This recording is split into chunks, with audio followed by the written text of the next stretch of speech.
తప్పనిసరిగా వస్తాను అని చెప్పి నాకు ప్రామిస్ చేసినాడు. సో మంచి నేనే అడిగినాను, నేను మంచి కార్యక్రమాన్ని చేస్తానండి, నేనే వ్యక్తిగతంగా తీసుకుని బాగా చేస్తాను, మీరు తప్పనిసరిగా రండి అంటే 100% వస్తాను, నీకెందుకు నేను వస్తానని చెప్పినాడు, 2 సార్లు చెప్పినాడు. కాబట్టి ఫ్యాన్స్ అందరూ కలిపి ఓ మంచి కార్యక్రమాన్ని జోడించి చెప్తే ఆయన 100% వస్తాడు. పిలిపించుకొని పెద్ద కార్యక్రమం చేసాం సార్. మాదొక్కటే మాధవని మా కోరిక సార్ వచ్చిపోతే నేనే చేస్తాను, బ్రహ్మాండమైన కార్యక్రమం నేనే చేస్తాను, మీరు ప్లాన్ చేయండి, మీ అందరి కోరిక తీరుస్తాను. కర్నూలు జిల్లాలో ఉన్నటువంటి అభిమానులు అందరి కోరిక ఒకసారి తీర్చేస్తే అందరికి ఫోటోలు తీర్చామనుకోండి, ఆయనతో అయిపోతుంది. ఒకసారి మన రుణం తెచ్చుకున్నట్టు ఉంటుంది, ఆయనకు కూడా సంతోషంగా ఉంటుంది. అఖండ 100 days ఫంక్షన్ యాక్చువల్ ఆదూర్లో కన్ఫర్మ్ అయింది సార్ 2021లో మార్చిలో. మన లాస్ట్ మూమెంట్లో క్యాన్సిల్ అయ్యి కర్నూలులో షిఫ్ట్ అయిపోయింది సార్. కర్నూలు షిఫ్ట్ చేసినా సార్, అప్పుడే అయిపోయింది. అప్పటి నుంచి ఏదో అకేషన్ కూడా కుదరట్లేదు సార్. వచ్చి ఏదో అకేషన్ని మనం చేద్దాం, ప్లాన్ చేసుకుంటాం. రైట్, సమావేశాలు జరుగుతున్న సందర్భంలో ఒకనొక మధ్యలో గ్యాప్ వచ్చిన టైంలో లంచ్ బ్రేక్ ఉంటుంది. ఆ లంచ్ బ్రేక్ లో క్యాంటీన్ లో నేను మన బాలయ్య బాబు గారు ఇద్దరు కలిసి భోజనం చేశాం. భోజనం చేస్తున్నప్పుడు మాట్లాడుతూ చర్చ వచ్చింది. సార్ మా దగ్గర ఆదోనిలో వీరాభిమాని ఉన్నాడు సార్ మీకు అంటే, ఇట్లా తీశాడు, మీరు ఆదోని కదా అన్నాడు. అవునన్నాను.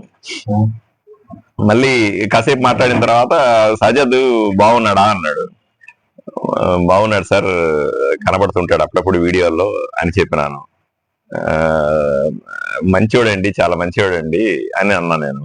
అవును, చాలా మంచి పిల్లాడు, ఏదైనా ఉంటే ఆయన జాగ్రత్తగా చూసుకోండి అని అన్నాడు. తప్పనిసరిగా చూసుకుంటానండి అని చెప్పాను. ఇలాగా మాట్లాడుతూ కాసేపు అభిమానులు అవి ఇవి జరుగుతూ చర్చ వచ్చినప్పుడు ఆయనకి నేను మాట ఇచ్చినాను. సజద్ వాళ్ళ ఇంటికి వెళ్ళి ఆయన యోగక్షేమాలు కనుక్కొని ఆయనకి ఏం కావాలో చేసి పెట్టే బాధ్యత నాది సార్, నాకు వదిలిపెట్టండి, నేను వెళ్తాను అన్నాను. అవునా, మీరే వెళ్తారా? అట్లాగే, థ్యాంక్ యూ నేను చెప్తాను సాజిద్కి అని అన్నాడు. మళ్ళీ 3వ రోజు నా దగ్గరికి మళ్ళీ భోజనం చేస్తే అందరూ కలుస్తూ ఉంటాం కదా, ఆయన నా దగ్గరికి వచ్చి నేను సజిద్తో మాట్లాడినాను అని ఆయనే చెప్పినాడు. అలాగే సార్, నేను తప్పనిసరిగా వెళ్తానండి అని మాట ఇచ్చినాను.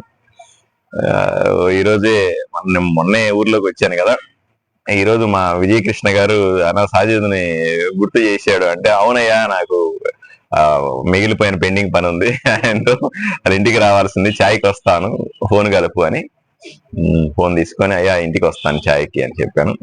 ఆ రకంగా సజద్ గారి ఇంటికి వచ్చే అవకాశాన్ని బాలయ్య బాబు గారు నాకు కల్పించారు. జై బాలయ్య, జై బాలయ్య. కాబట్టి ఎందుకంటే అభిమాన హీరో, అసెంబ్లీలో మీకు తెలియదు బాలయ్య బాబు గారు ఎంత కలుపుగోలుగా ఉంటారో, మీకు అందరికీ అట్లా కనబడతాడు. చాలా కోపం ఉంటదని ఆయనకి, ఆయన కొడతాడని, ఆయన తిడతాడని, అరుస్తాడని, ఇట్లాంటి మీ అందరి అభిప్రాయాలు బయట జనాల్లో ఉంటది. కానీ నేను గత 4 సమావేశాలు జరుగుతున్నప్పుడు బాలయ్య బాబు గారిని కలుస్తా ఉన్నాను, ఆయన్ని వ్యక్తిగతంగా మాట్లాడుతూ ఉన్నాను, ఆయనతో కలిసిమెలిసి అసెంబ్లీలో విషయాలు పంచుకుంటా ఉన్నాం. చాలా గొప్ప వ్యక్తి, చాలా దయతో ఉండే వ్యక్తి, ఎప్పుడూ కూడా సరదాగా ఉండే వ్యక్తి. మా అందరితో కూడా మామూలుగా అంటే మాతో పాటుగా ఏ వయసు వాళ్ళైనా, చాలా సీనియర్ కూడా ఎమ్మెల్యేలు ఉంటారు, మా 4 సార్లు 5 సార్లు గెలిచిన ఎమ్మెల్యేలు ఉంటారు. మొదటిసారి నేను వెళ్ళాను, మొదటిసారి వెళ్ళిన ఎమ్మెల్యేలు ఉంటారు, జూనియర్లు మేమంతా కూడా. బాలయ్య బాబు కూడా సీనియరే కదా, ఆయన 2వ సారో 3వ సారో గెలిచాడు, 3 సార్లు గెలిచాడు, 3 సార్లు గెలిచారు ఆయన. అందరితో కూడా చాలా స్నేహంగా, చాలా సరదాగా కలిసి టీ తాగుతూ ఉంటారు, కలిసి జోకులు వేస్తా ఉంటారు, కలిసి భోంచేస్తూ ఉంటారు. అన్ని కూడా మామూలుగా చాలా ఫ్రెండ్లీగా ఉండేటువంటి వ్యక్తి బాలయ్య బాబు గారు. మీ అందరితో పాటు నేను కూడా ఆయనకి అభిమానినే. కాబట్టి ఆయన్ని నిరంతరం మనం కూడా మన మధ్య, ప్రజల మధ్య, నేను ప్రజల మధ్య తిరగలేడు, మనలాగా తిరగలేరు కదా, ఆయనకున్నటువంటి చరిష్మా వల్ల, ఆయన స్టార్డమ్ వల్ల మనందరి మధ్య తిరగలేడు. కాబట్టి ఆయనకున్న మంచి లక్షణాలని, ఆయన ప్రజల వైపుని ఏమనుకుంటున్నాడు అనే విషయాలని కానీ, ఆయన అభిమానుల పట్ల ఎంత శ్రద్ధగా ఉంటున్నాడు అనే విషయాన్ని మనమే ప్రజలకు చెప్పుకోవాలి, మనమే అభిమానులకు చెప్పుకోవాలి. అందరినీ కూడా అభిమానులకి సంతోషాన్ని ఇవ్వాల్సిన అంశం అది. తప్పనిసరిగా నేను ఆయన కూడా నేను కూడా ఫోన్ చేసి చెప్తాను. ఈరోజు కలిసిన విషయాన్ని కూడా ఆయన పంచుకుంటాను. అభిమానులకు ఎప్పుడు తోడు ఉండే బాలయ్య, ఎప్పుడు కూడా అభిమానుల మంచి కోరే బాలయ్య. ఎవరంటే అభిమానిస్తున్నారంటే మామూలుగా ఏమవుద్దంటే వాడికి అభిమానం ఉంది కాబట్టి, వాడికి పిచ్చి ఉంది కాబట్టి నా వెనకాల దొరుకుతాడు అనుకునే పరిస్థితులు కాకుండా, అరే అభిమానిస్తున్నాడంటే మనం కూడా తిరిగి అభిమానించాలా, మన అభిమానికి బాగోగులు చూసుకోవాలి, వాడికి కష్టం వస్తే నష్టం వస్తే అక్కడ ఎమ్మెల్యే ఉన్నాడు అని అటాచ్ చేయాలా.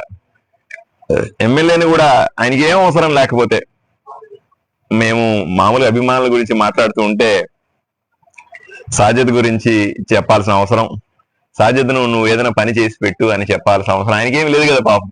ఆయనకి ఎంతో మంది, లక్షలాది మంది అభిమానులు, కోట్లాది మంది అభిమానులు, ప్రపంచవ్యాప్తంగా అభిమానులు, భారతదేశంలో ప్రపంచంలో అంతా అభిమానులు.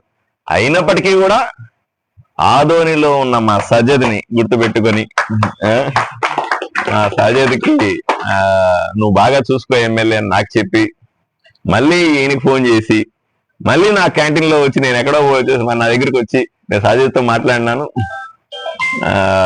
చెప్పినాను నిన్ను కలుస్తాడు అని చెప్తే, ఆయన కలవడం కాదండి నేనే వాళ్ళ ఇంటికి వెళ్ళి కలుస్తాను మీకు ఇచ్చిన మాట ప్రకారంగానే, సజ్జద్ని వస్తానంటే కూడా వద్దని చెప్పి నేనే మీ ఇంటికి వస్తానయ్యా అని కొంచెం ఇబ్బంది ఉన్నా సరే మెట్లెక్కి వచ్చి కూర్చున్నా. ఈరోజు చాలా సంతోషంగా ఉంది. అందరి అభిమానులకి కూడా ఒకటే చెప్తాను, బాలయ్య బాబు లాంటి హీరో ఉండాలి. బాలయ్య బాబుని అభిమానించే ప్రతి ఒక్కరు కూడా సంతోషంగా ఉండాలి. అభిమానుల కోసం మనం కూడా ఏదన్నా చెయ్యాలా అనే విషయాన్ని బాలయ్య ఫ్యాన్స్ కి అందరికీ కూడా మనం తెలియజేసుకోవాల్సిన అవసరం ఉందని చెప్తా ఉన్నాను మీ అందరితో.